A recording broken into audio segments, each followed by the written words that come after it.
కొండ నాలుకకు మందేస్తే ఉన్న నాలుక పోయిందన్నట్లుగా తయారైంది ఈ పెద్దాయన పరిస్థితి.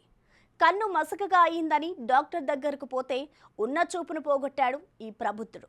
తీరా అమీతుమీ తేల్చుకుందామని పోతే హాస్పిటల్ వదిలి పారిపోయాడు. వైద్యం రాని వైద్యుడు బాగోతమేంటో ఇప్పుడు చూద్దాం.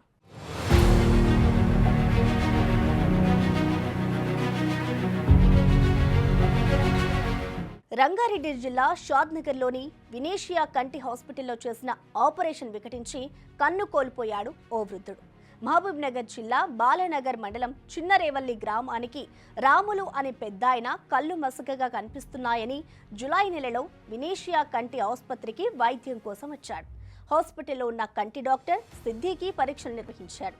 ఆపరేషన్ చేయాలని, లేకపోతే నీ చూపు బాగుపడదు అని చెప్పడంతో రాములు సరే అని ఆపరేషన్ చేయించుకున్నాడు. ఆపరేషన్ అయ్యాక పరీక్షించిన డాక్టర్ హైదరాబాద్ వెళ్దాం, అక్కడ పెద్ద డాక్టర్ ఉంటాడు అని హుటాహుటిన హైదరాబాద్లోని మరో హాస్పిటల్కి తరలించాడు.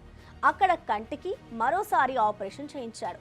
నా పరిస్థితి ఏంటి డాక్టర్ అని రాములు అడగక నీ చూపు బాగుందని చెప్పి ఇంటికి పంపించేశాడు.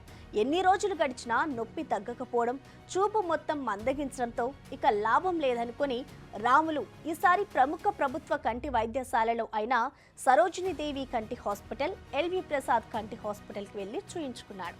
కంటిలోని గ్లైకోమా, రెటీనా రెండూ కత్తిరించారని, దానివల్ల చూపు రాదని డాక్టర్లు చెప్పేశారు. దీంతో కంటి చూపు కోల్పోయాననే బాధతో పెద్దాయన మంచం పట్టాడు. ఆగ్రహించిన బాధితుడి బంధువులు వినేషియా హాస్పిటల్కు చేరుకొని ఆందోళనకు దిగారు.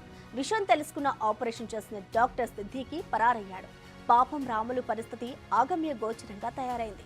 అయ్యో మసకగా ఉన్నా బాగుండేదే కదా, మొత్తమే చూపు పోయిందే అని దిగాలు చెందుతున్నాడు రాములు. అందుకే వైద్యానికి మంచి క్వాలిఫైడ్ డాక్టర్ల దగ్గరికే పోవాలి అంటారు. మరి మీరేమంటారు?